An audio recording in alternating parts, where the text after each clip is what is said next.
क्या, language and acquisition. ठीक है, तो इसमें हम क्या देखेंगे, जिस तरह हम सभी हिंदी में पढ़ते हैं कि भाषा क्या होती है और अर्जन क्या होता है, उसी तरह हम इंग्लिश पेडागोगी में क्या देखते हैं, लैंग्वेज एक्विजिशन। एक्विजिशन का मतलब क्या होता है, अर्जन। क्या होगा, अर्जन। आई बात समझ में। और लर्निंग का मतलब जानते हैं, अधिगम, जिसे कि हम सीखना बोलते हैं। ठीक है, चलिए, तो changing of behaviour is known as learning. ठीक है, यानी कि व्यवहार में परिवर्तन का नाम ही क्या है, लर्निंग है। और एक्विजिशन क्या करते हैं, यानी कि हम जब व्यवहारों को क्या करते हैं, यानी कि उपयोग पर आधारित करते हैं, तो वो क्या कहलाता है, एक्विजिशन कहलाता है। ठीक है, चलिए आगे बढ़े। तो हम लोग शुरू से देख रहे हैं और हम लोग छोटी छोटी हर बातों पर क्या करेंगे, फोकस करेंगे। तो इस चैप्टर में हम लोग जानेंगे कि लैंग्वेज क्या होता है, उसके बाद लैंग्वेज के क्या कैरेक्टरिस्टिक्स है, क्या विशेषताएं हैं। फिर उसके बाद हम लोग जानेंगे इसमें कि लैंग्वेज टीचिंग के क्या प्रिंसिपल हैं, क्या सिद्धांत है। उसके बाद लैंग्वेज टीचिंग के क्या मैक्सिम हैं, यानी कि भाषा शिक्षण के क्या सूत्र हैं, ये हम जानेंगे। साथ ही हम जानेंगे कि एक्विजिशन और लर्निंग क्या होता है, और फिर लैंग्वेज जो है एज ए सेकेंड लैंग्वेज है, यानी कि द्वितीय भाषा है हमारी। ठीक है, उसके बाद हम देखेंगे importance of teaching English, development of teaching in English in India. फिर तीसरा हम देखेंगे डिजाइनिंग इंग्लिश करिकुलम, और चौथा इनसे कुछ अभ्यास प्रश्नों को भी हम लोग जो है सॉल्व करेंगे जब हम समझ जाएंगे, और उसको फिर हम प्रैक्टिस करेंगे। ठीक है, और बाद में आपको इसके आंसर की से कोरिलेट कराया जाएगा। चलिए आगे बढ़ते हैं अपने टॉपिक की ओर। तो सबसे पहली बात है कि लैंग्वेज। ठीक है, तो हम सभी जैसे कि हिंदी में देखे थे कि भाषा क्या है, संप्रेषण का साधन है। Language is the source of communication, source of communication. तो according to Gleason, language is one of important, most important and characteristics form of human behaviour. यानी कि लैंग्वेज जो है ये बहुत ही महत्वपूर्ण मतलब कि बातें होती है, जो कि मानव के व्यवहार में एक क्या करते हैं, महत्वपूर्ण और विशेषताओं को क्या करता है, लाता है। There are many languages in the world, दुनिया में बहुत सारी भाषाएं हैं। ठीक है, अगर हम भारत की बात करें तो भारत में संविधान के दायरे में 22 भाषाओं को क्या मिला है, स्थान मिला है। ठीक है, अगर दुनिया की बात करें तो बहुत सारे जो है लैंग्वेज क्या है दुनिया में बोले जाते हैं। It is believed that about 1600 languages and dialect are spoken in India. यानी कि कहिए कि 1600 भाषाएं लगभग है, जिसके साथ हम क्या करते हैं, यानी कि भारत में जो है इंटरेक्ट करते हैं, डायलेक्ट करते हैं, और यानी कि 1600 भाषाओं से हम क्या होते हैं, हमारा पाला पड़ता है। ठीक है, लेकिन संविधान की अगर बात की जाए तो 22 भाषाओं को ही क्या मिला है, एक प्लेसमेंट मिला है, जगह मिला है। चलिए आगे बढ़ते हैं। Language is a medium through which one can express ideas, thoughts and feelings. यानी कि भाषा एक क्या है, यानी कि विचारों को अभिव्यक्त करने का एक माध्यम है, विचारों को अभिव्यक्त करने का एक माध्यम है।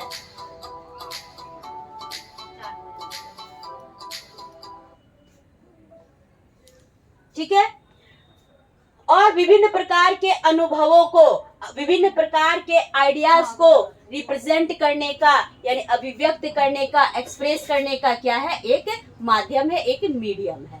ठीक है, चलिए आगे बढ़ते हैं। Thus it is the method of human communication. तो इसलिए यह जो है मानव संप्रेषण का एक क्या है, विधि है। मानव संप्रेषण का एक विधि क्या होता है, लैंग्वेज होता है। It is a medium through which most knowledge is constructed and it helps in uniting thoughts and identities of the individuals, यानी कि व्यक्तित्व के पहचान और व्यक्तित्व के विचारों को विभिन्न प्रकार से क्या करता है, संगठित करने का काम किनका होता है, लैंग्वेज का होता है। जिसमें कि मतलब कि लैंग्वेज एक ऐसा ज्ञान है जिसमें कि बहुत सारे विचारों को क्या क्या करते हैं, संगठित करते हैं, ऑर्गेनाइज्ड करते हैं। ठीक है, क्योंकि अगर पूछा जाता है कि लैंग्वेज क्या है, तो विचारों का क्या है, संग्रह है, विचारों का क्या है, संगठन है। आई बात समझ में? चलिए आगे बढ़ते हैं नेक्स्ट क्वेश्चन, नेक्स्ट टॉपिक पर। अब हम लोग लैंग्वेज के बारे में जानेंगे कि in India language from all the languages families in the world are spoken, यानी कि अगर भारत में भारतीय भाषा के रूप में सारे लैंग्वेजों को जो है दुनिया में एक क्या है, परिवार की तरह क्या किया जाता है, पेश किया जाता है। जिस तरह यानी कि परिवार में, हर परिवार में जो है कुछ न कुछ भाषाएं क्या होती है, पूरे भारत में बोली जाती है। ठीक है, these families include Indo European, that is Hindi, Gujarati, English, Dravidian, that is Tamil, Telugu, Kannada, Malayalam, Tibeto, Burman. फिर ये अलग अलग भाषाएं हैं। जैसे कि कहने का मतलब है कि हमारा भारत जो है वो क्या है, मल्टीपल लैंग्वेजेस वाला क्या है, एक कंट्री है। ठीक है, हमारे भारत में जो है यानी कि अलग अलग भाषाओं को यानी कि अलग अलग परिवारों के अकॉर्डिंग क्या किया गया है, बांटा गया है। जैसे कि जो फैमिलीज क्या है, इंडो यूरोपियन है, यानी कि इंडिया के भी है और यूरोप के भी हैं। ठीक है, तो उसको कहते हैं इंडो यूरोपियन। तो वो हिंदी भी बोलते हैं, उसके अंतर्गत हिंदी आते हैं, गुजराती आते हैं और इंग्लिश आते हैं, कौन, इंडो यूरोपियन में। जबकि हम द्रविडियन की बात अगर करें तो द्रविडियन जो होते हैं वो क्या होते हैं, तमिल, तेलुगु, कन्नड़, मलयालम, ये सारे लैंग्वेजेस को क्या करते हैं, स्पीक करते हैं। ठीक है, उसके बाद टाइबेटो बर्मन की बात करें तो लैंग्वेजेस ऑफ ईस्टर्न इंडिया, यानी कि जो पूर्वी भारत के जो भाषाएं हैं वो कौन बोलते हैं, टाइबेटो बर्मन बोलते हैं। फिर उसके बाद है एस्ट्रो एशियाटिक जो है languages in Jharkhand and central Asia, यानी कि ऑस्ट्रो एशियाटिक जो होते हैं यानी कि झारखंड की भाषा, झारखंड में बोली जाने वाली भाषा, और जो केंद्रीय एशिया का मतलब कि मध्य एशिया का जो भाषा होता है वो ऑस्ट्रो एशियाटिक पर्सन क्या होते हैं, उसे स्पोकन करते हैं। ठीक है, एंड अंडमानीज यानी कि अंडमान के रहने वाले अंडमानीज लैंग्वेजेस को क्या करते हैं, स्पोकन करते हैं। चलिए यहाँ तक समझ में आ गया। अब हम आगे बढ़ेंगे कि नेक्स्ट अब जानेंगे प्रिंसिपल ऑफ लैंग्वेज टीचिंग। तो हमने भाषा समझ लिया, अब जानेंगे कि भाषा के भी क्या है, सिद्धांत हैं। ठीक है, भाषा के भी क्या है, कुछ प्रिंसिपल हैं। चलिए, तो पहला प्रिंसिपल यानी कि while teaching a language and instructor that means teacher, ठीक है, should follow the following principles, यानी कि जब हम लैंग्वेज की टीचिंग करते हैं, शिक्षण कराते हैं, तो ऐसे में एक टीचर को निम्नलिखित सिद्धांतों का पालन करना होता है। ठीक है, चलिए तो क्या क्या सिद्धांत हैं, पहला हम देखते हैं। पहला है कि प्रिंसिपल ऑफ मोटिवेशन, जिसको हम हिंदी में क्या बोलेंगे, अभिप्रेरणा का सिद्धांत। ठीक है, अभिप्रेरणा का सिद्धांत। ठीक है, जब तक एक इंग्लिश लैंग्वेज वाले टीचर को बच्चे को क्या करना है, अभिप्रेरित करना है, क्या करना है, मोटिवेट करना है, अभिप्रेरित करना है, उसके उद्दीपन को अनुक्रिया पर क्या करना है, आधारित करना है, स्टिमुलस को एक्टिविटी से कोरिलेट करना है। ठीक है, तो चलिए, तो क्या है प्रिंसिपल ऑफ मोटिवेशन, क्या कहता है, इसको देखते हैं। It is the core of language teaching, यानी कि यह जो मोटिवेशन जो होता है वो शिक्षण का क्या होता है, मुख्य केंद्र बिंदु होता है। ठीक है, चलिए दूसरा क्या है कि it plays an important role in the development of a language, यह जो मोटिवेशन होता है ये एक बहुत ही महत्वपूर्ण भूमिका निभाता है किसमें, लैंग्वेज के डेवलपमेंट में। ठीक है, तीसरा क्या है, it is a pre request to learn a language, यानी कि यह जो है लैंग्वेज को सीखने के पहले क्या किए जाते हैं, प्रयुक्त किए जाते हैं। यानी कि भाषा जो है, भाषा सीखने से पहले हमें मोटिवेशन की जो जरूरत होती है, इसलिए जरूरत होती है ताकि हम इंग्लिश के लैंग्वेज को क्या कर सके, सीख सके। चलिए नेक्स्ट आते हैं, different teachers should be adopted to motivate the learners such as arousing technique। देखिए arousing technique क्या है, learners to do so authenticism every time, यानी कि इसमें आज हम आपको बताए थे जिसमें कि क्या था, आत्ममोह, यानी कि लर्नर्स जो होते हैं, यानी सीखने वाला जो होता है वो यह दिखाता है, सीखने के लिए हर समय आपको क्या करना होगा, स्वमोह की भावना रखनी होगी, आत्ममोह की भावना रखनी होगी कि नहीं मुझे सीखनी है, मुझे सीखनी है, मुझे इंग्लिश लैंग्वेज को क्या करना है, यूज करने हैं। तो ये जब हम इसकी इंथुजिज्म की बात नहीं करेंगे तब तक जो है, यानी स्वमोह की बातें नहीं होगी तो हम इंग्लिश नहीं सीख पाएंगे। तो यहाँ देखेंगे कि 10 दे should B aroused from the state of anxiety, frustration और inactiveness। तो ये जो है क्या करता है कि जो भी हमारे पास एंजाइटी यानी कि जो भी आलस है, जो भी फ्रस्ट्रेशन यानी कि क्रोध है, गुस्सा है, ठीक है, और जो भी हमारे पास निष्क्रियता है, इन सारी बातों को यानी कि मोटिवेशन क्या करती है, दूर करती है। This can be done by the use of visual और ऑडियो विजुअल डिवाइसेस और गेम लाइक एक्सरसाइजेस। यानी कि यह जो है, पल्लवी कुमारी माइक को ऑफ कर लीजिए। हाँ, कहाँ थे हम लोग? This can be done by the use of visual और ऑडियो विजुअल डिवाइसेस। तो यह जो है मोटिवेशन जो है आप देख करके या फिर सुन करके भी क्या कर सकते हैं, खेल खेल में एक अभ्यास के द्वारा कर सकते हैं। यानी कि मोटिवेशन से क्या है कि आप किसी को देख करके या किसी की बातों को सुन करके भी आप क्या होते हैं, मोटिवेट होते हैं और फिर आप उसे अभ्यास पर आधारित करते हैं कि मुझे इंग्लिश सीखना है, अगला बंदा इंग्लिश बहुत अच्छा बोलता है, उसको देख करके आप मोटिवेट होते हैं और फिर उसे प्रैक्टिस पर क्या करते हैं, डिपेंड करते हैं। चलिए नेक्स्ट आएंगे, एक्सपर्टेंसी टेक्निक। एक्सपर्टेंसी टेक्निक क्या होता है, goals of teaching learning processes should be made clear to learners. यानी कि सिखाने वाले जो होते हैं वो विभिन्न प्रकार के टीचिंग लर्निंग प्रोसेस के द्वारा यानी शिक्षण अधिगम प्रक्रिया के द्वारा जो है आपको उद्देश्यों के प्रति क्या करते हैं, क्लियर करते हैं कि बेटा हमें इंग्लिश क्यों सीखनी चाहिए, इसके क्या यूटिलिटी है हमारे सोसाइटी में, इनके क्या इम्पोर्टेंस है हमारे लाइफ में। तो ये चीज आपको लर्नर क्या करेगा, क्लियर बता देता है। ठीक है, जब तक आप उनके इम्पोर्टेंस को नहीं जानेंगे तब तक आपकी जो इंटरेस्ट होगी इंग्लिश के प्रति क्रिएटिव नहीं हो पाएगी। तो इसलिए this will create expectancy among them to achieve the goal. यानी कि इसलिए जो है, जो आशाओं को, एक्सपेक्टेंसी मतलब आशाओं को मतलब कि क्रिएट करने के लिए और अपने अचीवमेंट गोल को अचीव करने के लिए हमें क्या होती है, मोटिवेशन की जरूरत होती है।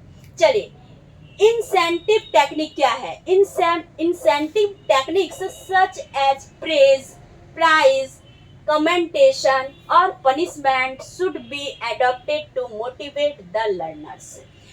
यानी कि जब आप बच्चों को इंग्लिश सिखाते हैं तो इसके लिए आपको इंसेंटिव टेक्निक का भी क्या करना पड़ता है, यूज करना पड़ता है। इसमें आप बच्चे को क्या करते हैं, जैसे अप्रिसिएट करते हैं, जैसे कि इनाम देते हैं, प्राइज देते हैं, रेनफोर्समेंट करते हैं, या कई तरह के मतलब कि कमेंट जो करते हैं, और दंड की जो बात करते हैं, पनिशमेंट की जो बात करते हैं। तो ये सारी चीजें जो है वो लर्नर्स को क्या करता है, वो मोटिवेट करता है। चलिए अब दूसरी प्रिंसिपल की हम बात करते हैं। दूसरा है प्रिंसिपल ऑफ हैबिट फॉर्मेशन, यानी कि जब भी हम इंग्लिश टीचिंग कराते हैं तो ये बच्चे के हैबिट का, व्यवहार का, आदत का क्या करता है, निर्माण करता है, फॉर्मेशन करता है। ठीक है, तो दूसरा है, तो अकॉर्डिंग टू पाल्मर, पाल्मर कौन थे, एक साइकोलॉजिस्ट थे। ठीक है, तो Palmer, according to Palmer, language learning is essentially a habit forming process that is process during which we acquire new habits. कहने का तात्पर्य क्या है, पाल्मर के अनुसार language learning is essentially a habit forming process, यानी कि भाषा अधिगम जो होता है ये आदत के निर्माण के लिए क्या है, आवश्यक है, इसेंशियल है। ठीक है, जैसे एक यह जो है a process during which we acquire new habits, यानी क्या कहने का तात्पर्य है कि जब हम लैंग्वेज को लर्निंग पर डिपेंड करते हैं तो ये हमें क्या करता है, हमारी नई आदतों का क्या करता है, निर्माण करता है। जब तक हम लर्निंग नहीं करेंगे हमारे न्यू हैबिट्स फॉर्मेशन नहीं हो पाएंगे। ठीक है, चलिए, इन मदर टंग, मातृभाषा में, habits are formed unconsciously which in foreign language it is formed consciously. ठीक है, कहने का तात्पर्य है कि मातृभाषा में जो आदत का निर्माण जो होता है वो अचेतन रूप से होता है, जबकि अगर हम फॉरेन लैंग्वेज की बात करें तो ये क्या होता है, कॉन्शियसली होता है, यानी कि चेतन मन के द्वारा होता है। चलिए आगे बढ़ते हैं। Next, principle of imitation. ठीक है, तो प्रिंसिपल ऑफ इमिटेशन का मतलब क्या, इमिटेशन का मतलब कोई बताइए, कॉपी करना, किसी की अनुकरण, बिल्कुल। तो अनुकरण का सिद्धांत या नकल का सिद्धांत। ठीक है, अनुकरण या नकल का सिद्धांत।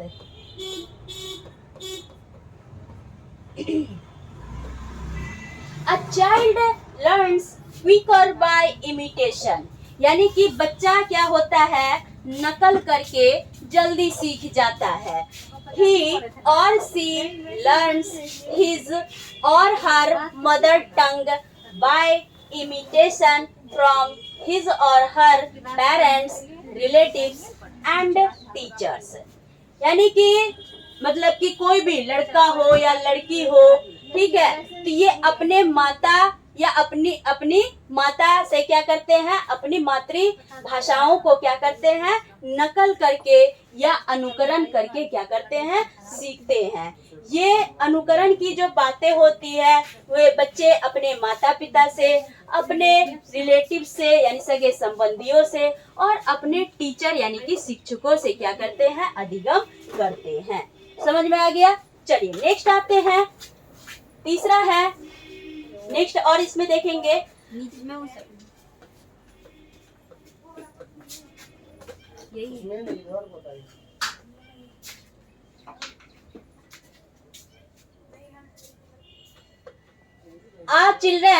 a child imitates his or her teacher very much, यानी कि यह बच्चों, ये एक बच्चा जो है इमिटेट्स कर, यानी कि टीचर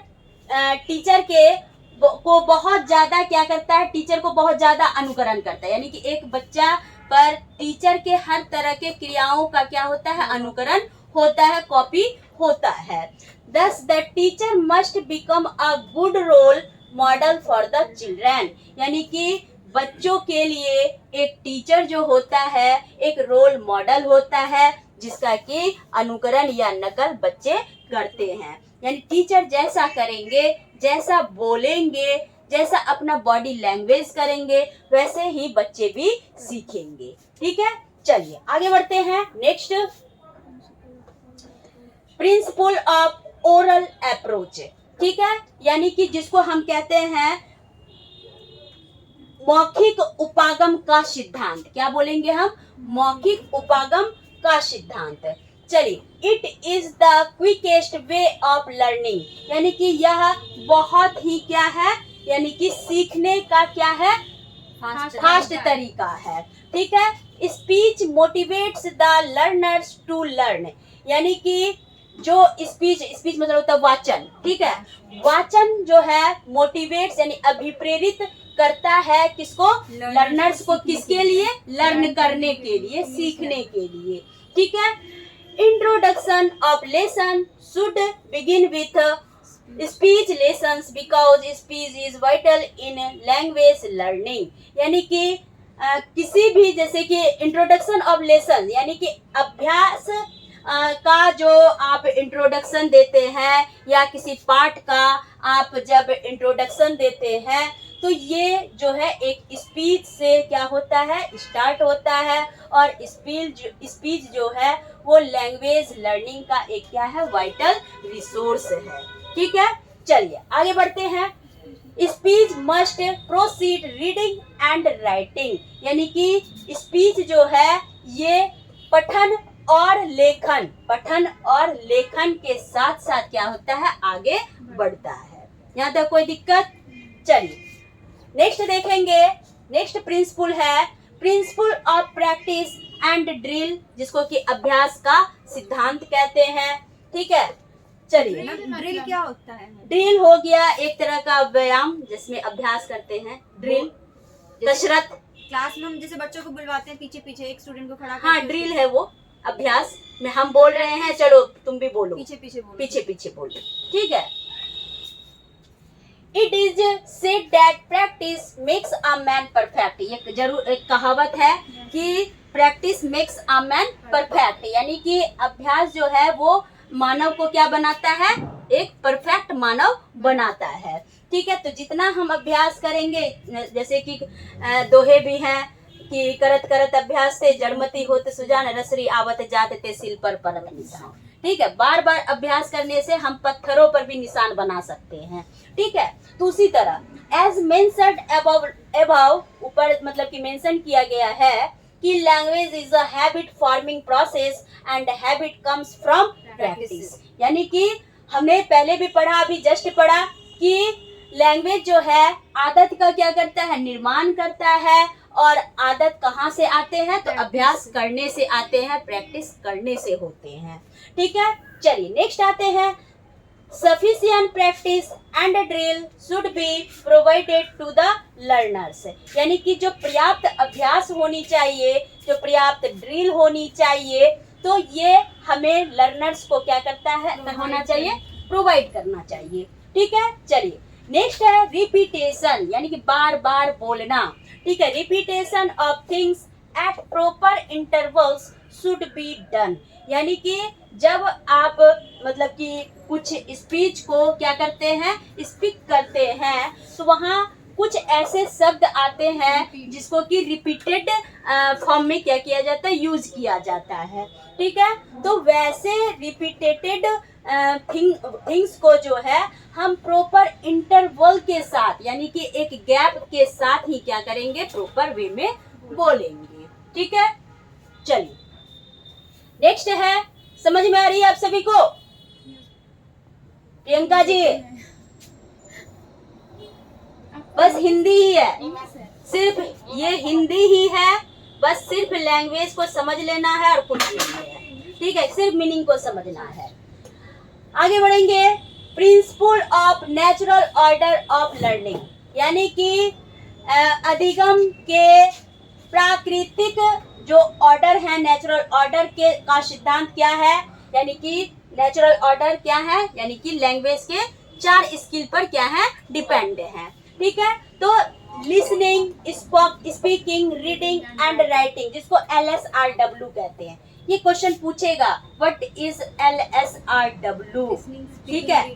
हाँ, L for listening, S for speaking, R for reading and W for writing, ठीक है। तो listening, speaking, reading and writing are 4 basic skills of a language. भाषा के कौशल के 4 मुख्य क्या हैं, आपके स्किल है, कौशल है, जिसमें कि लिसनिंग यानी कि श्रवण कौशल, वाचन कौशल, पठन कौशल और लेखन कौशल, ठीक है। These skills should be taught in their natural order। तो ये क्या है, प्रकृति ने इसको क्या बनाया है, एक नेचुरल ऑर्डर ये है कि इसको सीक्वेंस पे बनाया है। यानी कि पहले बच्चा क्या करेगा, सुनेगा, फिर उसके बाद बच्चा क्या करेगा, बोलेगा, उसके बाद क्या करेगा, पढ़ेगा और तब लिखने की क्षमता को विकसित करेगा। तो ये एक क्या है, नेचुरल ऑर्डर है, यानी कि सीक्वेंशियल है, ठीक है। चलिए, अब because a child first listen to be sounds of a language speaks and then starts reading and writing. वही है कि सबसे पहले बच्चा क्या करेगा, सुनेगा, फिर उसके बाद बोलेगा, फिर पढ़ेगा, फिर लिखेगा, ठीक। चलिए, तो समझ गए LSW क्या होता है, LSRW। चलिए, बहुत बढ़िया। How many types of language skill, 4 types, LSW, LSRW, LSRW। चलिए, नेक्स्ट प्रिंसिपल देखते हैं। नेक्स्ट है प्रिंसिपल ऑफ सिचुएशनल अप्रोच, यानी कि जिसको हम कहते हैं सिचुएशन यानी स्थिति उपागम का सिद्धांत, स्थिति उपागम का सिद्धांत। It is a natural way of teaching learning a language. तो ये यानी कि किस परिस्थिति में, किस स्थिति में आप बच्चों को भाषा कराते हैं, तो इसमें से इंग्लिश जो है, ये इंग्लिश लैंग्वेज जो है वो क्या होती है, आपका नेचुरल वे यानी कि प्राकृतिक तरीकों को क्या करता है, रिप्रेजेंट करता है। A child learns a language very well when it is taut in a meaningful situation. यानी कि एक बच्चा तभी भाषा को सीखता है जब वह बहुत अच्छे मतलब कि अर्थपूर्ण बातों को या अर्थपूर्ण स्थिति में क्या करता है, कोई विचार करता है, ठीक है। जब विचार नहीं करना सीखेगा तो वो भाषा को भी नहीं सीखेगा। यानी कि कई विचारों का संग्रह ही क्या कहलाता है, लैंग्वेज कहलाता है, ठीक है। चलिए, आगे बढ़ते हैं। Next, a situation can be created with the help of object, pictures, gestures and actions. यानी कि कई प्रकार की जो परिस्थितियां होती है वो हमारे विभिन्न प्रकार के, जैसे कि ऑब्जेक्ट यानी वस्तुओं के मदद में, चित्रों के पहचानने के मदद में, गेस्चर्स मतलब वो साइन नहीं होता मैम, हाथ से इशारा वगैरह, इशारा करना, साइन करना, ठीक है। तो गेस्चर्स उसको कहते हैं, या एक्शन करके यानी खुद से करके, ठीक है। तो ये सारी बातों से क्या होता है, यानी कि एक भाषा का क्या होता है, क्रिएशन होता है। सिचुएशन देके हम भाषा सिखाते हैं, ठीक है। चलिए, जैसे कि मान के चले नॉर्मल बच्चे हैं और कुछ एबनॉर्मल बच्चे हैं, ठीक है। तो नॉर्मल बच्चे को तो आप बोल के सिखा सकते हैं, लेकिन जो एबनॉर्मल बच्चे हैं तो उनको क्या करेंगे, इशारे से समझाएंगे, ठीक है। चलिए, आगे बढ़ते हैं। Next, principle of using mother tongue, यानी कि मातृभाषा की उपयोगिता का सिद्धांत, मातृभाषा की उपयोगिता का सिद्धांत। Many linguistics are against the use of mother tongue in teaching foreign language.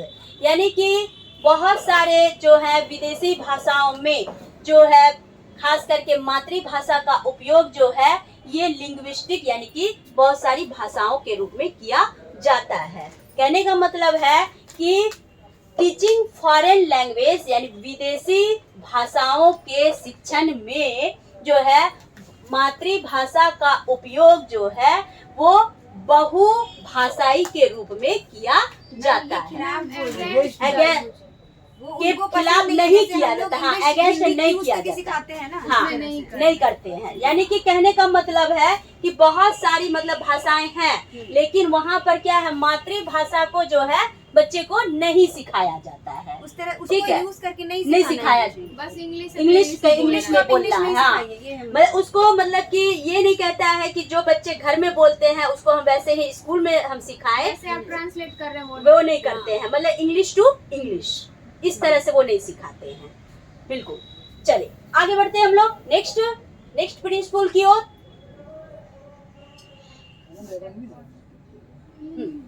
But according to P. Gure of the teaching of mother tongue and teaching of foreign language can support and assist each other, यानी कि P गुरे जो हैं एक क्या थे, मनोवैज्ञानिक थे। ठीक है, हाँ, ये मनोवैज्ञानिक गुरे महोदय थे। तो the teaching of mother tongue and teaching of foreign language can support and assist each other, यानी कि मातृभाषा और जो एक फॉरेन लैंग्वेज है ये एक दूसरे को क्या करते हैं, असिस्ट करते हैं, सपोर्ट करते हैं सिखाने के लिए, क्या, इंग्लिश लैंग्वेज को। ठीक है, learners become reluctant and demotivated when mother tongue is not used in the class। वही बात है जो हम लोग इससे पहले करते थे।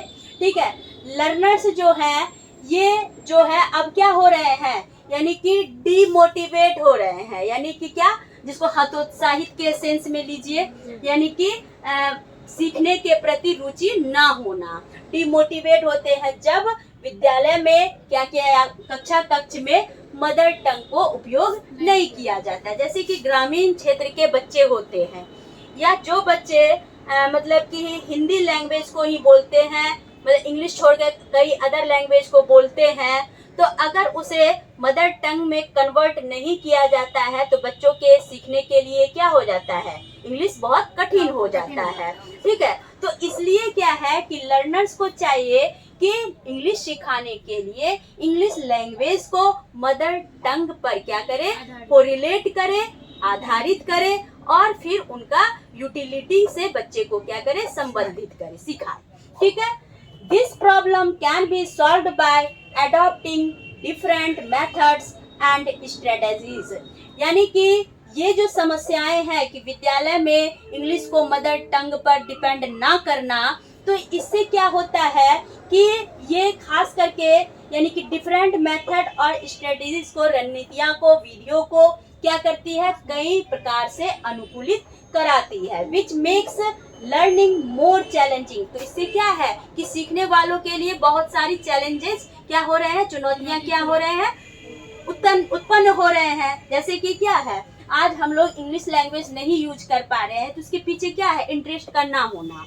ठीक है, और इंटरेस्ट का ना होना किसके कारण, टीचर के कारण। अगर टीचर पहले से ही क्या करते, इंग्लिश के प्रति अगर हमारी क्या देते, इंटरेस्ट देते, रुचि देते, उनका टीचिंग लर्निंग प्रोसेस क्या होता, अगर इफेक्टिव होता, तो आज हमें इतने सारे जो इंग्लिश के को सीखने के लिए जो चैलेंजेस मिल रहे हैं वो आज नहीं होती। ठीक है, inputs from the target language in a simple graded manner can help in minimizing the influence of mother tongue।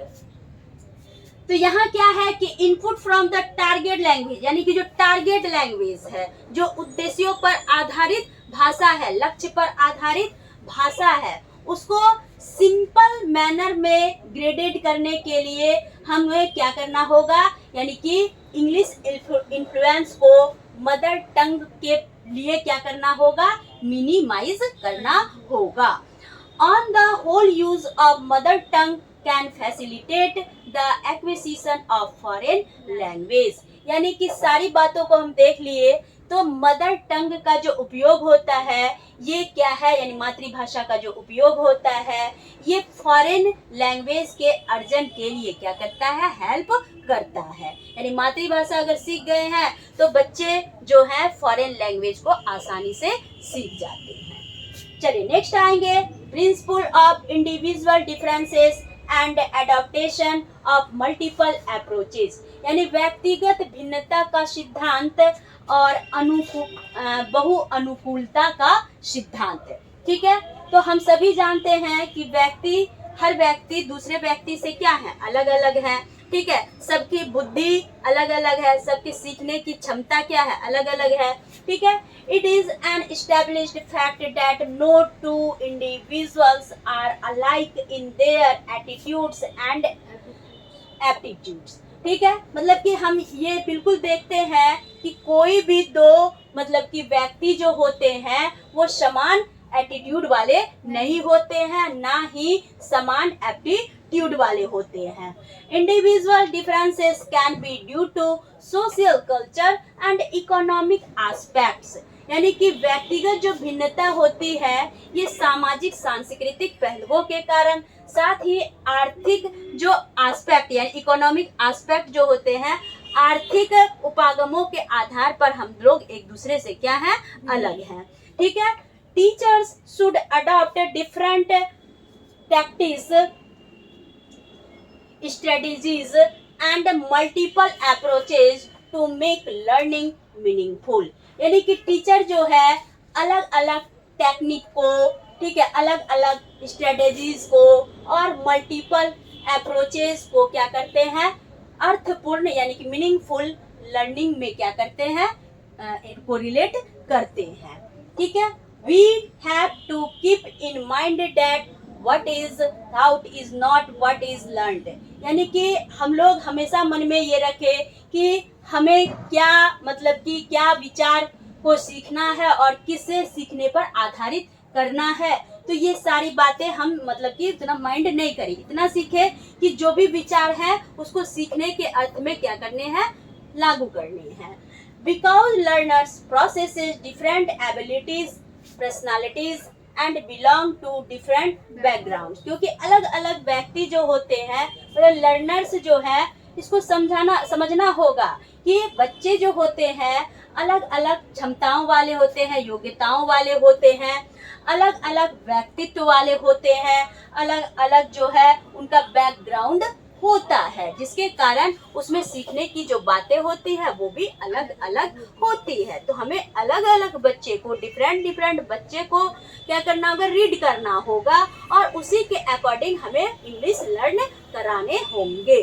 चलिए नेक्स्ट आते हैं, principle of selection and gradation, ठीक है, यानी कि चयन का सिद्धांत, यानी कि बच्चों को क्या है, चयन के सिद्धांत पर भी क्या होना चाहिए, आधारित होना चाहिए, यानी इंग्लिश चयन के सिद्धांत पर आधारित एक क्या है, प्रक्रिया है, प्रोसेस है।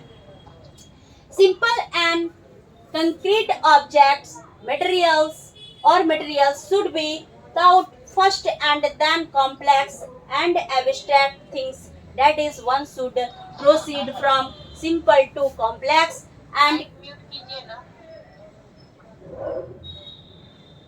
माइक को म्यूट कर लीजिए समोहन जी।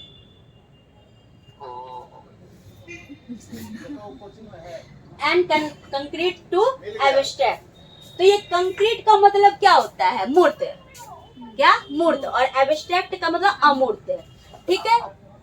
तो यहाँ हम क्या देखेंगे कि सिंपल यानी सरल और मूर्त बातों को यानी कि वस्तुओं को या मतलब कि सिंपल यानी सरल और मूर्त वस्तुओं को सबसे पहले हमें क्या करना है, यानी कि थाउट करने हैं, सोचने हैं, विचार करने हैं, उसके बाद हमें जटिल और अमूर्त बातों को क्या करना है, थिंक करना है, सोचना है, विचारों पर आधारित करना है। One should proceed from simple to complex, यानी कि हमें हमेशा जब हम इंग्लिश के एक टीचर बनेंगे तो हमें बच्चे को सरल से जटिल की ओर और मूर्त से अमूर्त की ओर क्या करेंगे, शिक्षण कराएंगे। आई बात समझ में? चलिए आगे बढ़ते हैं। Next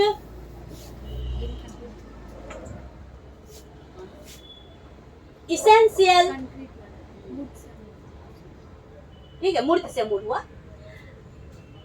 Essential vocabulary and basic structure of a language should be taught first, यानी कि वोकेबलरी में जो भी उपयोगी शब्दावलियां हैं, ठीक है, जैसे वोकेबलरी में जितने भी हार्ड वर्ड्स हैं, ठीक है, हाँ, वर्ड मीनिंग, तो जितने भी मतलब कि आवश्यक वोकेबलरी है, वर्ड मीनिंग है और जो भी मतलब कि इंग्लिश सिखाने के बेसिक स्ट्रक्चर्स हैं, यानी कि मूल संरचनाएं हैं, आधारभूत जो संरचनाएं हैं, उसे बच्चों को सबसे पहले सिखाना चाहिए। ठीक है। Selection and gradation of vocabulary and structure should depend on their frequency, usefulness, teachability and difficulty level। यानी कि हमें सबसे पहले क्या करना होगा कि जब सिलेक्शन और ग्रेडेशन की बात आती है तो वोकेबलरी यानी कि जो भी शब्दावलियां हैं और जो भी स्ट्रक्चर है यानी कि इंग्लिश को लर्न कराने के लिए, तो उन सारी बातों को हमें क्या करना है, यानी कि किस पर आधारित करना है, तो डिपेंड ऑन देयर फ्रीक्वेंसी। उसके फ्रीक्वेंसी का मतलब होता है यानी अगेन एंड अगेन, यानी बार बार दोहराना। ठीक है। यूजफुलनेस यानी उपयोगिता पे आधारित करना है कि जैसे कठिन शब्द को हम बार बार बच्चे को बनवाएंगे। ठीक है। या वोकेबलरी की बात होगी या फॉर्म्स ऑफ स्ट्रक्चर की जब बात होती है तो वो हम बच्चे से बार बार क्या करेंगे, कराएंगे। इससे बच्चे में क्या होगा, अभ्यास होगा, और अभ्यास होगा तो वो उसका क्या करेंगे, यूज करेंगे। ठीक है। तो ये डिफिकल्टी लेवल को हमें सबसे पहले देखना है। Vocabulary used in daily life यानी कि दैनिक जीवन में वोकेबलरी जो होते हैं, शब्दावलियां जो होते हैं, बहुत ही उपयोगी होते हैं। ठीक है। Daily life should be taut first. तो सबसे पहले जब भी कोई बात हम बोलते हैं तो उसके लिए पहले क्या, वोकेबलरी, शब्द तो पहले बोलते हैं, शब्दों के से मिला के तब ना हम सेंटेंस बनाते हैं, और कई सेंटेंस मिला करके तब हम क्या करते हैं, लिटरेचर बनाते हैं। समझ में आया? चलिए, यहाँ तक किसी को समझने में दिक्कत? Online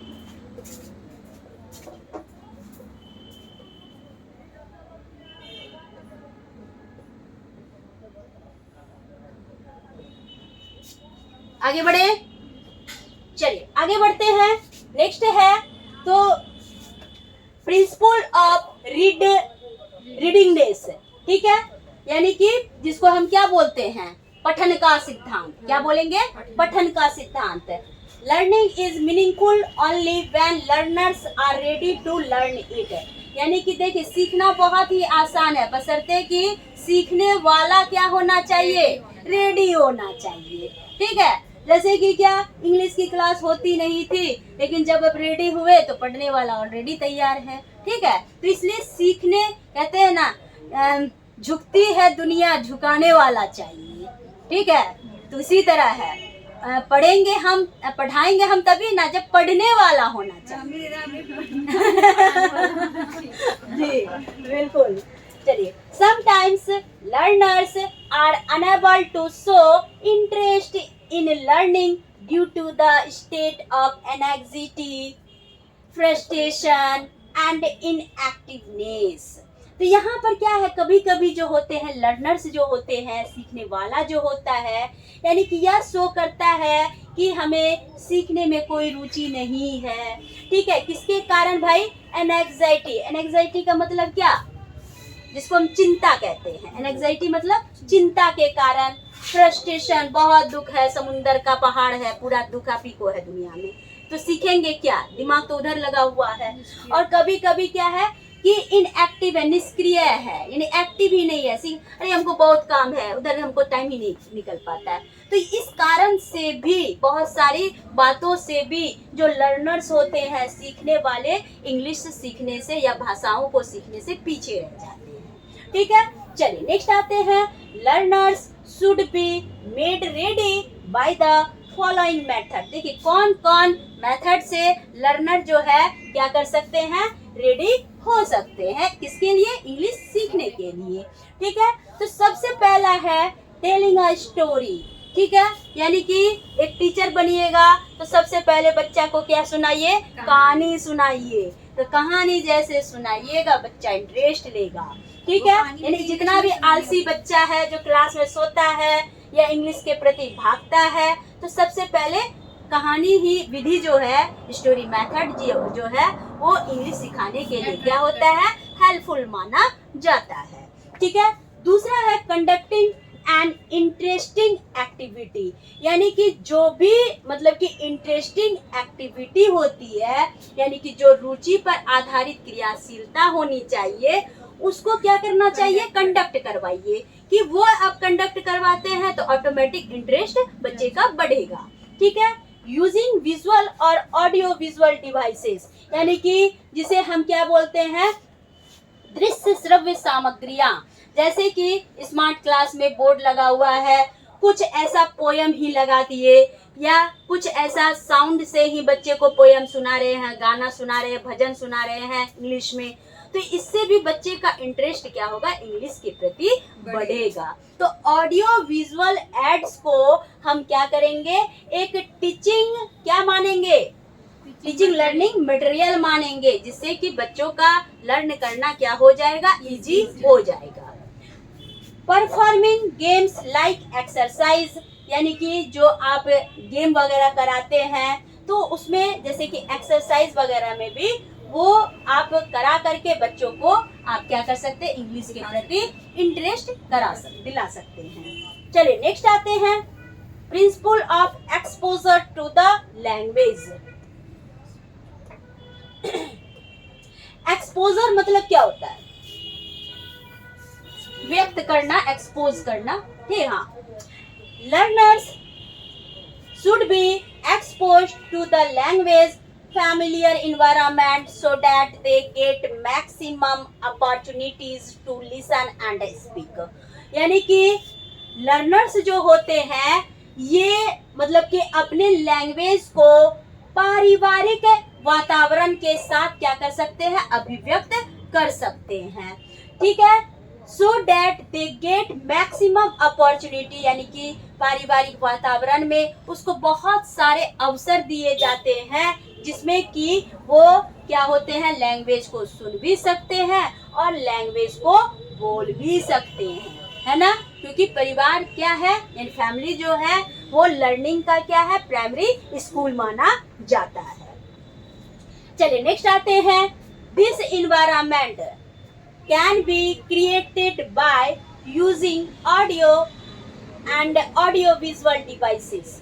audio devices and audio visual devices में क्या अंतर है, मैं ऑडियो वाले में बस सुनेगा, सिर्फ सुनेगा, और ऑडियो वीडियो में सुनेगा भी और देखेगा भी। ठीक है। जैसे टेलीविजन क्या है, ऑडियो विजुअल है, रेडियो विजुअल, बिल्कुल बिल्कुल बिल्कुल सही, बिल्कुल सही। चलिए, फॉर्मिंग लैंग्वेज क्लब्स, आप एक क्या बनाइए, लैंग्वेज क्लब बनाइए। ठीक है। जैसे घर में बैठ के सब पूरे मेंबर क्या बात करते हैं ना, तो उसी तरह हर मेंबर का क्या होना चाहिए, कम्युनिटी होना चाहिए, और मतलब एज ए क्लब के रूप में, और वहाँ सबका क्या होना चाहिए, मतलब कि स्पोकन का जो मीडियम होना चाहिए वो इंग्लिश हो। ठीक है। इससे भी बच्चे में क्या हो सकती है, इंग्लिश के प्रति इंटरेस्ट बढ़ सकती है, जग सकती है। ठीक है। उसके बाद है डिस्ट्रीब्यूटिंग पैम्पलेट्स। पैम्पलेट क्या है, पैम्पलेट वो जो पर्ची वर्ची होती पर्ची वर्ची जो होता है, तो इसके जो बांटते हैं आप, डिस्ट्रीब्यूट करते हैं, वितरण करते हैं पैम्पलेट्स वगैरह, जिसमें प्रचार प्रसार किए जाते हैं, उसको भी आप लेके जब पढ़ते हैं तो इससे भी आपके इंग्लिश क्या होते हैं, इम्प्रूव होते हैं। ठीक है। चलिए आगे बढ़ते हैं। Next, display charts, displaying charts. तो डिस्प्लेइंग चार्ट, जैसे कि कोई भी चार्ट है उसको जब आप डिस्प्ले करते हैं और पढ़ने के लिए कहा जाता है, तो इससे भी क्या होता है, इंटरेस्ट बढ़ता है। जैसे कि यहाँ मेरा डिस्प्ले हो चुका है। ठीक है। ये चार्ट माने की जस्ट लाइक है कि चलिए इसको रीडिंग करके बताइए। तो ये चीज जब डिस्प्ले करते हैं कि जितना मतलब मन बुक में नहीं लगता है पढ़ने में, उतना ये डिस्प्ले करके ज्यादा पढ़ने में अच्छा लगता है। Use of mother tongue should be minimised और अवॉइडेड, यानी कि मातृभाषा का जो उपयोग है ये कम से कम करना चाहिए, और ज्यादातर ज्यादा हमें क्या करना चाहिए, अवॉइड करना चाहिए। किसको अवॉइड करना चाहिए, मदर टंग को, और किसको मतलब कि प्रोसीड करना चाहिए, इंग्लिश लैंग्वेज या फॉरेन लैंग्वेज को। ठीक है।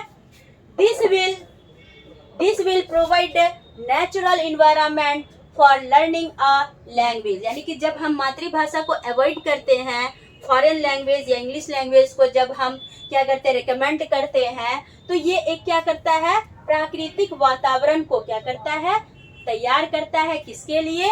तो लैंग्वेज के लर्निंग के लिए। ठीक है, चलिए नेक्स्ट आते हैं principle of correlation with life, यानी कि जिसको हम कहते हैं संबंध, जीवन के साथ संबंध का सिद्धांत, जीवन के साथ संबंध का सिद्धांत। To make learning more meaningful, यानी जितना आप ज्यादा सीखेंगे उतना ही ज्यादा आप क्या होंगे, मीनिंगफुल, यानी कि अर्थपूर्ण होंगे।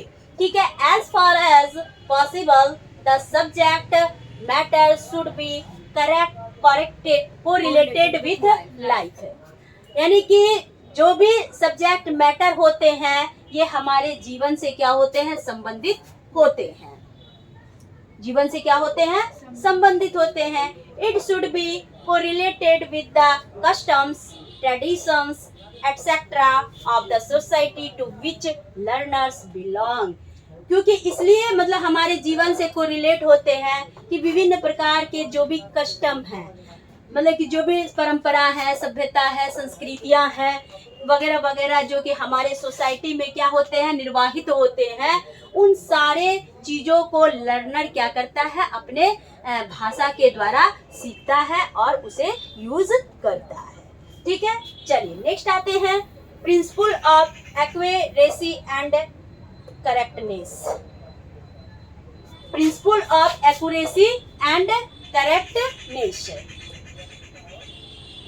एक्यूरेसी का मतलब क्या होता है? सही करने की जो हमारी क्षमता होती है। जी, तो सही करने की जो क्षमता होती है, यहाँ भी करेक्टनेस का मतलब होता है यानी सही करने की क्षमता।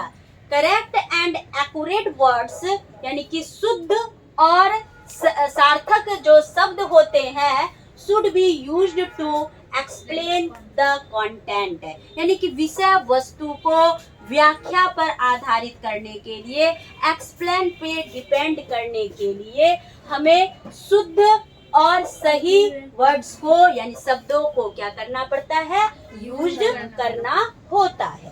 ठीक है, चलिए next,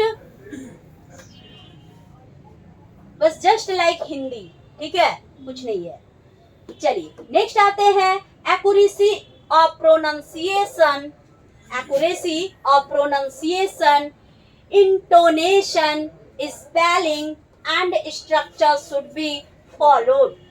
Expressions should also be correct and accurate.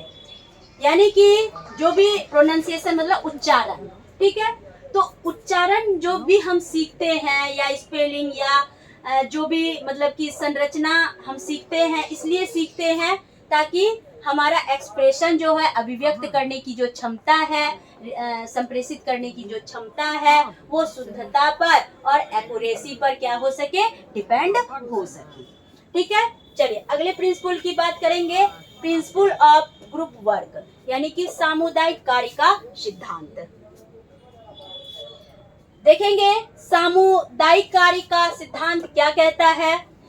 Group activity helps in transfer of information, यानी कि जो सामुदायिक कार्य होते हैं वो सारे क्या होते हैं, यानी कि इंफॉर्मेशन को ट्रांसफर करने में मदद करते हैं, सूचनाओं को संप्रेषित करने में क्या करते हैं, मदद करते हैं। ठीक है, जैसे अभी हम लोग ग्रुप में हैं और ग्रुप में है तो सारी जो भी एक्टिविटी होगी एक बच्चे से दूसरे व्यक्ति में क्या होगी, आदान प्रदान होगी, ट्रांसफर होगी। Group work or group activity provides the learners opportunities to use the language in the focused manner, यानी कि जो सामुदायिक कार्य होते हैं या सामुदायिक क्रियाशीलता जो होती है वो लर्नर्स को क्या देती है, भाषा को सीखने के लिए, उनका यूज करने के लिए क्या करती है, केंद्रित करने का अवसर प्रदान करती है। ठीक है, चलिए यहाँ तक कोई दिक्कत बताया जाए, चलिए नहीं है। उसके बाद टीचिंग मैक्सिम से पहले यहाँ एक छूट गया था, इसको बताना चाहेंगे। टीचिंग मैक्सिम यानी शिक्षण सूत्र हुआ। चलिए अब हम देखेंगे कैरेक्टरिस्टिक्स ऑफ लैंग्वेज, यानी कि भाषा के बाद कैरेक्टरिस्टिक्स ऑफ लैंग्वेज देखते हैं, यानी लैंग्वेज की क्या विशेषताएं हैं। ठीक है, तो the characteristics of language are as follows, यानी कि भाषा के विशेषताएं निम्नलिखित हैं। पहला है it acts as a means of communication, यानी कि संप्रेषण का साधन माना जाता है कौन, भाषा। ठीक है, पहला क्या है कि भाषा जो है क्या है, पहली विशेषता क्या है कि क्या है, संप्रेषण का एक साधन है, मीन्स ऑफ कम्युनिकेशन है। दूसरा क्या है, it is symbolic and dynamic, यह जो सांकेतिक भी होता है और क्या होता है, गतिशील भी होता है, सांकेतिक और गतिशील होता है। जैसे हम बोल रहे हैं ये गतिशील है, हम इस तरह से कह रहे थे ये क्या है, सिंबॉलिक है। ठीक है, चलिए, it is a structured and unique system, तो ये संरचना पर आधारित होती है और एक अद्भुत क्या होती है, प्रणाली होती है। It is a form of social behaviour, या सामाजिक आदतों का निर्माण करता है। भाषा क्या करता है, सामाजिक आदतों का निर्माण करता है। It is a medium of instruction, यानी कि निर्देशों का माध्यम क्या है, लैंग्वेज है, भाषा है। ठीक है, it is a carrier of civilisation and culture, यह सभ्यता और संस्कृति का वाहक भी है। ठीक है, यानी कि इससे हमारी सभ्यता और संस्कृतियां की क्या मिलती है, झलक मिलती है। चलिए, यहाँ तक कोई दिक्कत?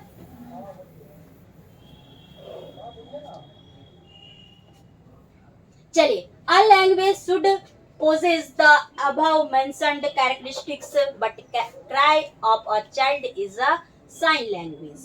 ठीक है, यानी कहने का मतलब कि भाषा जो है ये मतलब बहुत सारी विशेषताओं को क्या करता है, मेंशन करता है, लेकिन हम यहाँ देखते हैं कि बच्चा सबसे पहले, यानी पहले मतलब कि बच्चा का चिल्लाना जो है ये क्या है, एक साइन लैंग्वेज है, क्योंकि सबसे पहले बच्चा क्या होता है, सबसे पहली भाषा क्या होती है बच्चे की, चिल्लाना, रोना, क्राई करना।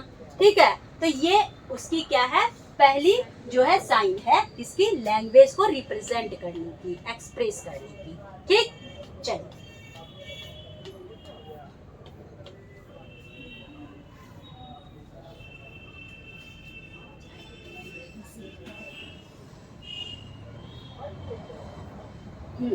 चलिए टीचिंग मैक्सिम्स देखेंगे। कितना बज गया, 4:15। 5:17 4:17। चलिए, टीचिंग मैक्सिम, मैक्सिम्स का मतलब होता है जस्ट लाइक फार्मूला, यानी सूत्र।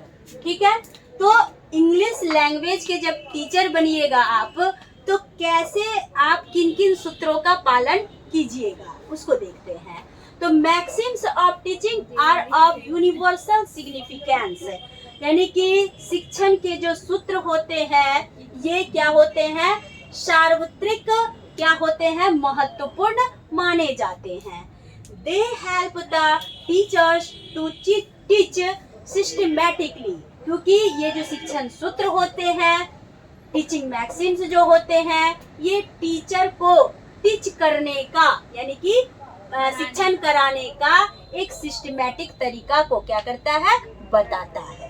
ठीक, the different maxims of teaching are as follows, यानी कि शिक्षण के अलग अलग जो है क्या है, टीचिंग मैक्सिम्स हैं, यानी शिक्षण सूत्र हैं।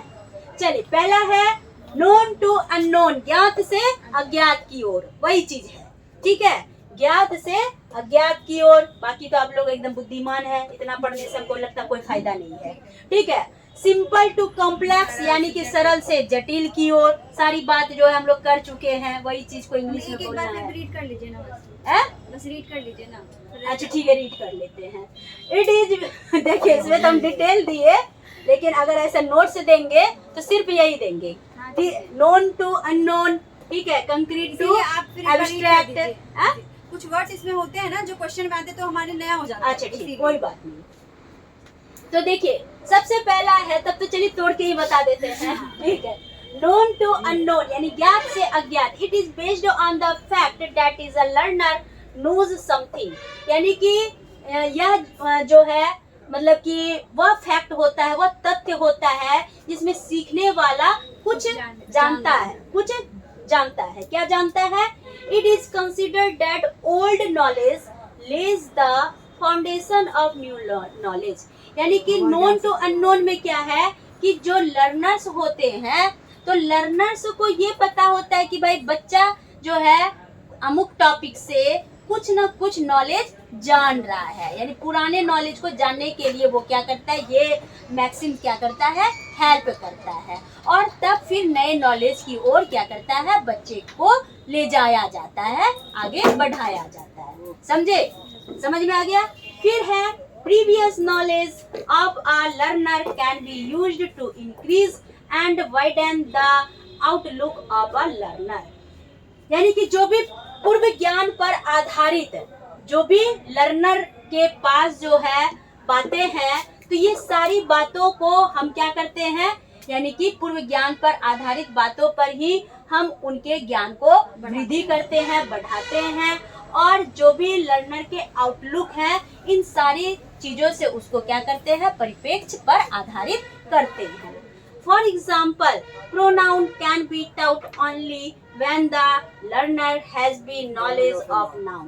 यानी प्रोनाउन बताने से पहले आपको जानना होगा कि बच्चे नाउन जानते हैं या नहीं जानते हैं। समझ में आया? तो ये आपको पता मतलब जानना होगा, यानी कि उसके प्रीवियस नॉलेज को जानते हैं। ठीक है, चलिए नेक्स्ट है सिंपल टू कॉम्प्लेक्स, यानी कि सरल से जटिल की ओर। First simple things should be thought and then complex thing। By learning simple things, learner feel encouraged and confident, thus they can easily understand complex thing। यानी कि जब हम लर्निंग करते हैं तो उसे क्या करेंगे, कॉम्प्लेक्स थिंग से कोरिलेट नहीं कराएंगे। तो सबसे पहले सिंपल थिंग से, यानी कि जो छोटी छोटी बातें हैं, आसान बातें हैं, सरल बातें हैं, पहले हम बच्चे से वो पूछेंगे। और जब बच्चे क्या होते हैं, जब आपके जवाब आसानी से दे देते हैं, तब फिर आप धीरे धीरे कॉम्प्लेक्स थिंग की ओर क्या करते हैं, अग्रसर कराते हैं। फॉर एग्जाम्पल, यानी कि उदाहरण के रूप में, if learners are to be taught about complex sentence then they should be first taught about simple sentence. यानी कि अगर आप कोई लर्नर बच्चे को अगर क्या बताना चाहता है, जटिल वाक्य यानी कॉम्प्लेक्स सेंटेंस के बारे में बताना चाहता है, तो उससे पहले उसे जानना होगा कि बच्चे सिंपल सेंटेंस को जान रहे हैं या नहीं जान रहे हैं। ठीक, चलिए कंक्रीट टू एब्स्ट्रैक्ट, यानी कि मूर्त से अमूर्त की ओर। Those things which can be felt with our five senses are known as concrete। यानी कि जिस चीजों को, जिस फैक्ट को हमारी ये पांचों ज्ञान इंद्रियां, हमारे फाइव सेंस ऑर्गन क्या कर सके, ऑब्जर्व कर सके, जिसे क्या कर सके, छू सके, देख सके, अवलोकन पर आधारित कर सके, तो वो सारे क्या होते हैं, रियल थिंग या कंक्रीट थिंग्स कहलाते हैं।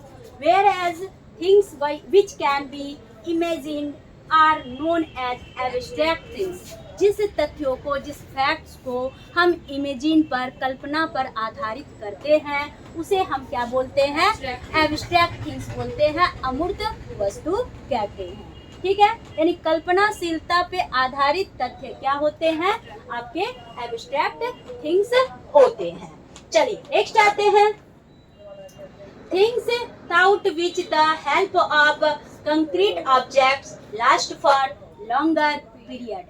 यानी कि जो तथ्य थाउट पर होते हैं, तो ये कंक्रीट ऑब्जेक्ट्स को लंबे समय तक यानी कि क्या करते हैं, मदद करते हैं।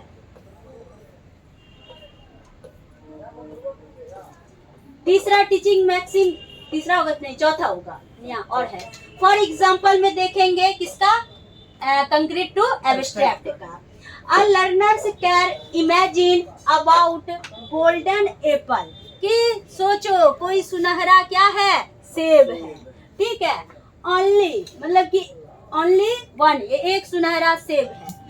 If he has seen an apple and golden color, यानी कि सुनहरे सेब को दिखाने से पहले बच्चे से पहले जानना होगा कि पहले बच्चा जो है सेब देखा है कि नहीं, गोल्डन कलर पहचानने जानता है कि नहीं।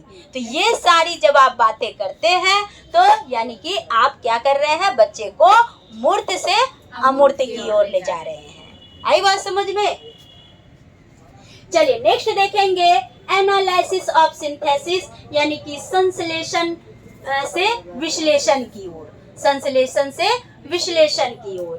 Simply analysis to synthesis means from detailed to summary, ठीक है। यानी कहने का तात्पर्य यानी साधारणता एनालिसिस यानी विश्लेषण से जो संश्लेषण होता है इसका मतलब होता है फ्रॉम डिटेल टू समरी, यानी कि कोई भी डिटेल को जब सारांश बताते हैं तो उसको हम क्या बोलते हैं, मतलब कि सिंथेसिस, एनालिसिस टू सिंथेसिस।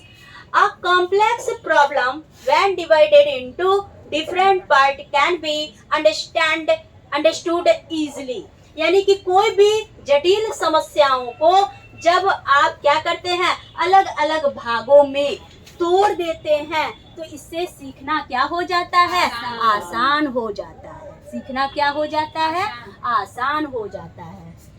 चलिए नेक्स्ट देखेंगे। For example, when a learner is taught the different parts of a sentence, then he is able to understand the synthesis of sentence। यानी एग्जाम्पल के रूप में, उदाहरण के रूप में, जब एक सीखने वाला यानी कि अलग अलग भागों में जब किसी सेंटेंस को क्या करता है, बांटता है, तब वह क्या होता है, उसके सीखने क्या हो जाते हैं, आसान हो जाते हैं, यानी उसके समझना आसान हो जाता है।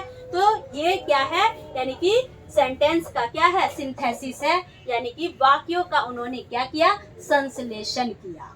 ठीक है, चलिए नेक्स्ट। तो यानी सिंथेसिस से एनालिसिस क्या होगा, छोटे छोटे टुकड़ों में जब आप तोड़ रहे हैं तो वो सिंथेसिस है, और जब छोटे छोटे टुकड़ों को तोड़ करके जब आप उस पर क्या किए, लॉजिकल वे में क्या किए, रिप्रेजेंट करते हैं, तो वही क्या होता है, एनालिसिस हो जाता है। नेक्स्ट है इंडक्शन टू डिडक्शन, यानी कि आगमन से निगमन की ओर, आगमन से निगमन की ओर। In induction few examples are given and then a conclusion is drawn, यानी कि इंडक्शन में क्या होते हैं, जो एक छोटे होते हैं, उदाहरण होते हैं, यानी कि एक उदाहरण से जब आप परिभाषा की ओर जाते हैं उस मेथड को हम इंडक्शन मेथड कहते हैं, इंडक्टिव मेथड कहते हैं। और जब आप बड़े फॉर्म से छोटे फॉर्म, यानी कि आप रूल रेगुलेशन से, आप परिभाषा से, डेफिनेशन से जब एग्जाम्पल की ओर जाते हैं, इसको हम क्या बोलते हैं, डिडक्शन मेथड कहते हैं। वही बातें हैं।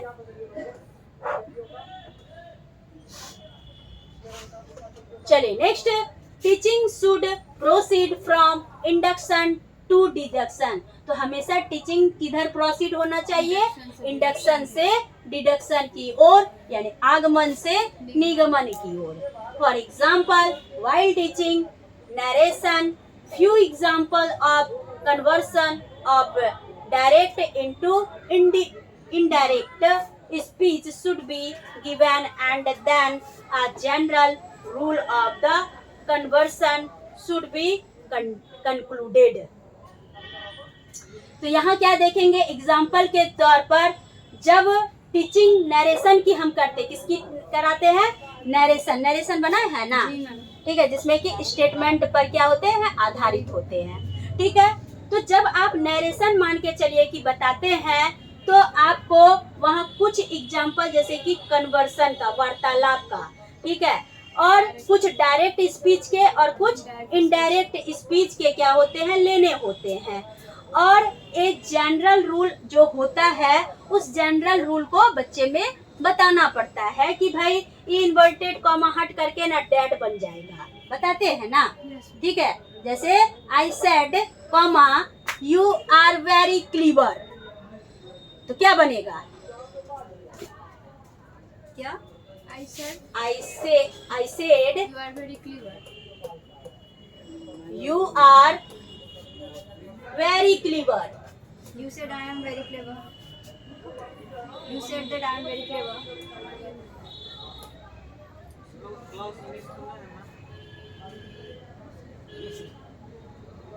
इंग्लिश नहीं, जिसका सेकंड लैंग्वेज इंग्लिश है ना, वो पढ़ रहे हैं। ही हो जाएगा, he said that I am very clever। हाँ, तो क्या होगा? तो आई सेड दैट ना होगा। ही होगा, सब खा के बैठ गए बच्चा जो पढ़े, हम यूज नहीं करते ना इसीलिए। ठीक है। आई सेड, ये इन्वर्टेड कॉमा और इन्वर्टेड कॉमा को हम किस में कन्वर्ट कर दिए? दैट। आई सेड दैट, तो ये यू किसके लिए होगा? हुआ ये मेरे लिए है, मेरे लिए हुआ। किसी तीसरे को बता रहे हैं तो वो हाँ, you तो नहीं यहाँ करना। क्या होगा? आइए ना होगा, नहीं, तो you. he said that I'm confused। I he said that I am very चलिए clever। हिंदी में तोड़ के बताते हैं नहीं, उसका आई टबर। ही होगा। आई ही आई होगा। होगा। आई, स्टार्टिंग में भी आई लिखा नहीं, इसलिए कंफ्यूजन हो रही है। आई के साथ एम, वेरी क्लेवर। इस तो सिंपल वाला था, सीरियसली, ये तो सिंपल वाला था, ठीक है। तो इसको हम, ये हो गया डायरेक्ट और ये हो गया इनडायरेक्ट स्पीच, ठीक है। ये हम बच्चा में 10th में पढ़े थे, आज 22 तारीख मैम 23 हमने साल। तो 4th 5th में भी पढ़ा है, लेकिन यूज नहीं आपके- करते हैं इसलिए। हम कौन मार यूज कर रहे हैं? नहीं मतलब होता है ना, रूल्स भूल जाते हैं बस इसीलिए। आता तो चल, वही बातें थी इसमें। सर आएंगे कि नहीं आएंगे? सर आ गए हैं। चलिए लास्ट लास्ट लास्ट लास्ट, बाबू बहुत है। डेली पढ़ाएंगे उनका। हाँ, डेली पढ़ाएंगे। इंग्लिश के लिए 3 बजे फिक्स हो गया। मैम, लेकिन मैं ऑफलाइन ही क्लास करूँगी। जो लाइन करना आप करिए। आप रिकॉर्डेड क्लास देंगे, मतलब अपलोड करेंगी ना क्लास? हाँ ठीक है। अरे जो करना है करिए, लेकिन हमको पास हो करके दिखाइए बस, और कुछ नहीं हम चाहते आपसे, ठीक हम है। लोग भी चाहते हैं मैम, जितना आप चाहती हैं उतना हम भी चाहते हैं। हम्म। जा रहे हैं।